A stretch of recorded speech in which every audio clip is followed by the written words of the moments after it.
Welcome back to BLOCKTV. It's time now for Crypto Crunch, where we explore the latest developments in cryptocurrency investment industry.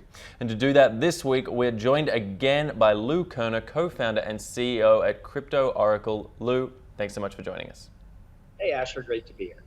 All right, so to kick things off this week, I want to talk about a big story with plenty of potential, but one that is still sort of trying to take shape in the crypto sphere's understanding, perhaps the wider market's understanding. Of course, I'm talking about Binance's Venus project, this open platform they want to put forward for establishing stablecoin fiat currencies, pegged to fiat currencies from around the world, particularly focusing on developing nations. An interesting project, not too many details yet known. Lou, what's your take on all this? Yeah, you're right. Not a lot of details yet, but what they have stated I think sounds super interesting. As opposed to Libra, which initially launched with 27 partners, although none of them had actually signed an agreement. It seems what Binance wants to do is actually create a platform that's going to enable other people, namely governments, maybe large corporations, to effectively publish their own stable currency using the Binance platform. And I think that could be very powerful. I think it'll hopefully enable a lot of testing of stable coins by different entities so we can see what works better than other things. And that's how you improve as an industry, is you do and you learn and you do and you learn. And so to the degree that Binance and their platform enables a lot of learning, that should be great for the industry. Potential aside, I suppose I got to wonder here, when I've looked at this project myself and what its goals seem to be, it seems to be aiming to be some sort of competitor in a way to Libra, or at least working along in the same sort of realm as Libra, with a slightly different approach. I would say a bottom-up approach to Libra's sort of top-down, well, with them sort of taking on the basket of major currencies there. And this is sort of focusing individual countries and trying to work their way in this way. Do you think that the two projects can be compared, firstly? And if so, do you think they are competitors or compatible players in a developing ecosystem? Sure. Well, right now, obviously, none of them exist. So to call them competitors, I think, is kind of silly. And certainly in the early days, when the market is just beginning, I think they could actually be helpful to each other to the degree, again, that they just start to educate the market about this new thing that the market really doesn't understand yet. At some point down the road, as they each start to scale, they could certainly be competitive. But today, I certainly, as an investor, would be much more interested in what Binance is doing in creating a platform for the rest of the world to issue their own stable coins than what Facebook is doing, which is saying to the world, hey, come use my stable coin and I'll be the benevolent dictator.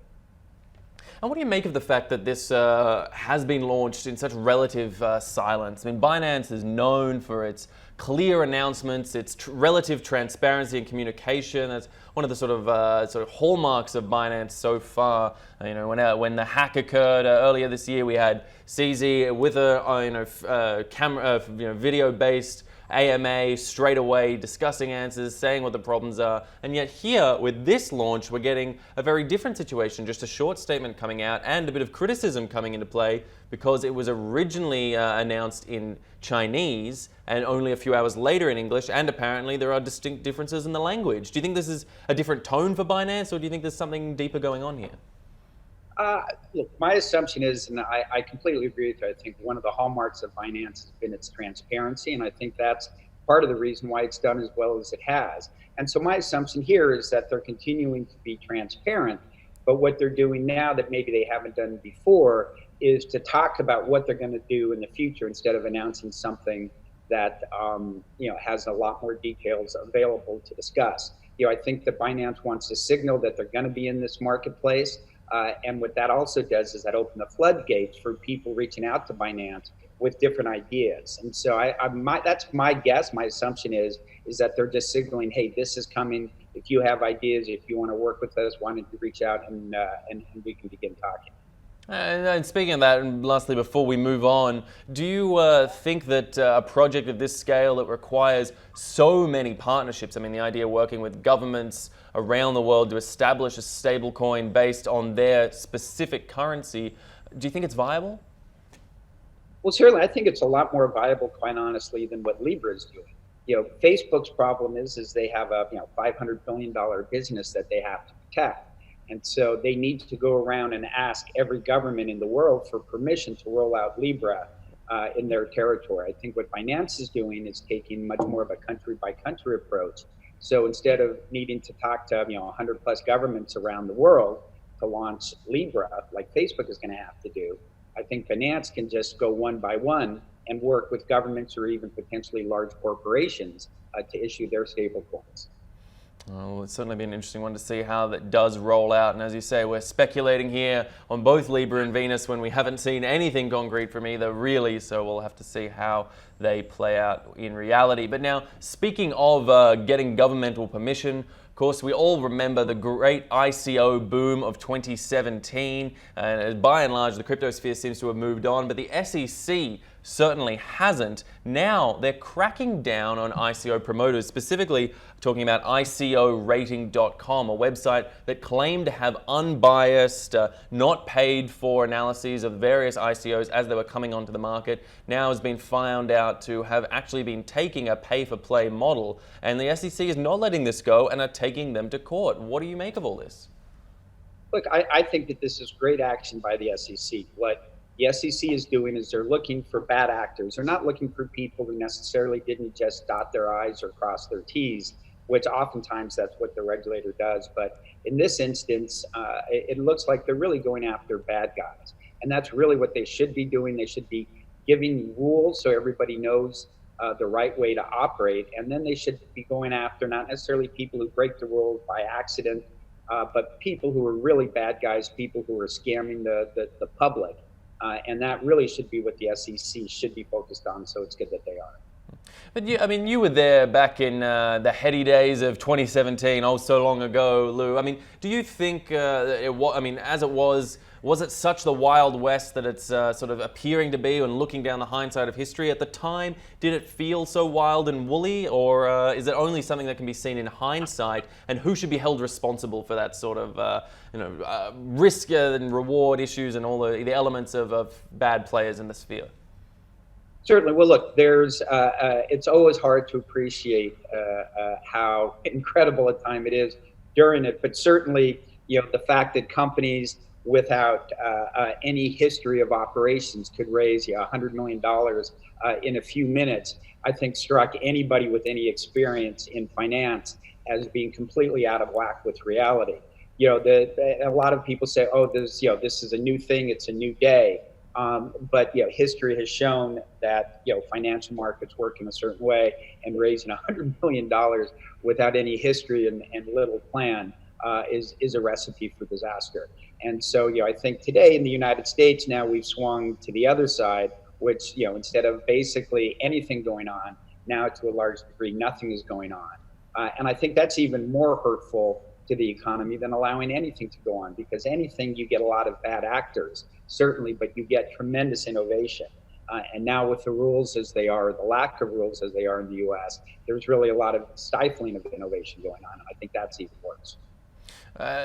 There is not much going on, certainly in the US, a constant topic here at BLOCKTV and for all those in the sphere, but there is now one project that seems to have eked through and seems to be on track to potentially make their way into the mainstream. Of course, talking about INX's proposed IPO/ICO that they're putting forward, where they're coming out with a form of utility token, their INX token that they're releasing with a full prospectus, a full stated compliance with regulators in the US, getting the support and approval of the SEC, at least they're on track and claim they're going to be able to do that, to release a new sort of IPO based off their token. What do you think, what do you make of that, Lou? Sure. Well, if you read the 100-plus page prospectus, 23 of the pages are about the risks involved in the project. So lots and lots of risks in the project. But I think if you're going to do business in the United States, if you're going to raise money in the United States, I think the way that INX is going about it, is really the right way. It's completely regulatory compliant, completely KYC, AML compliant. And that's the right way to do things in the U.S. The problem is it's incredibly expensive. So I'm sure INX is spending lots of money on lawyers and other expense areas to get this done. And also, they're entering into a market today in the United States where, the vast majority of the public certainly, has no experience buying tokens. So, they're coming out, they're selling tokens, and I think that that's going to be a challenge.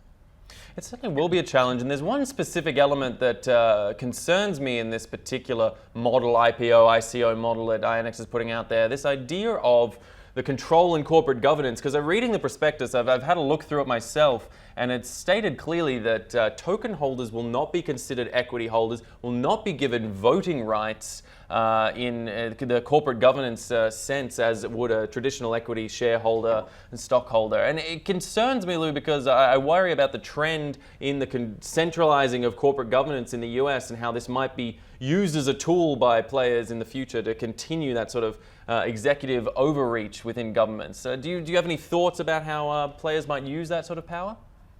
Well, sure. Look,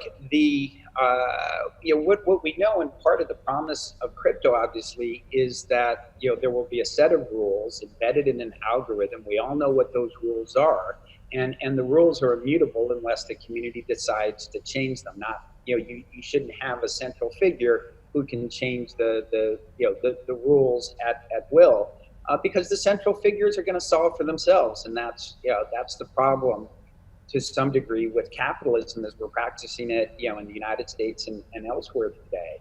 And so, what INX is doing, with the INX token, it's a utility token, and they're saying, here's what the utility token is going to get you today, but we reserve the right to change that utility at any time. And as an investor, that's a scary thing to read.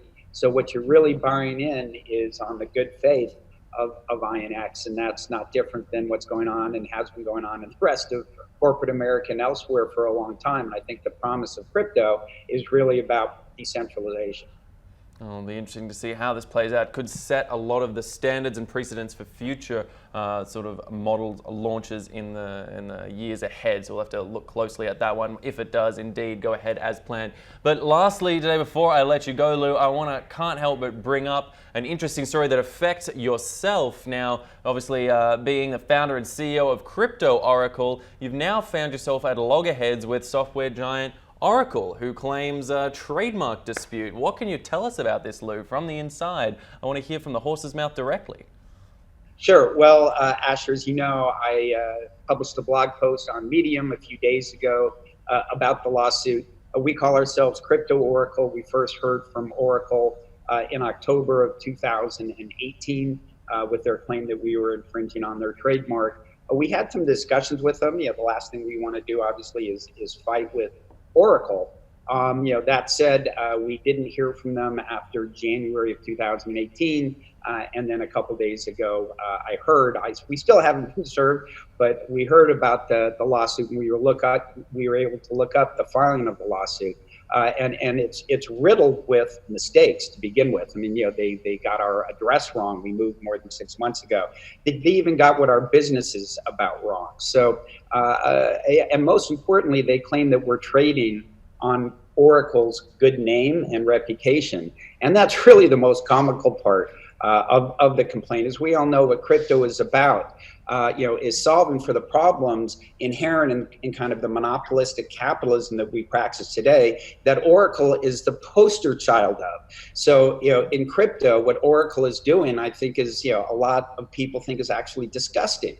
So in no way would we want to be trading on Oracle's name. In fact, as you know, and everybody I assume who's watching this show, Oracle is a big thing in crypto. That's where you go for the truth. And so, it turns out that we weren't the first CryptoOracle by a long suit. In fact, the first CryptoOracle on Twitter was formed more than 4 years ago. So bottom line, Asher, is we think the suit has no merit, and we are not going to allow ourselves to get bullied. So we may be in for a good long fight here.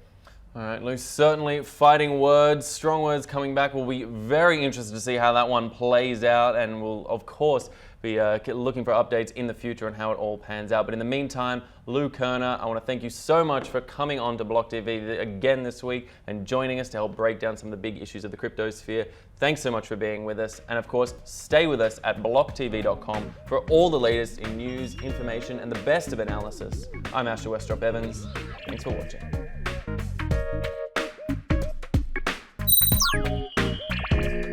more news and updates, follow us on Twitter.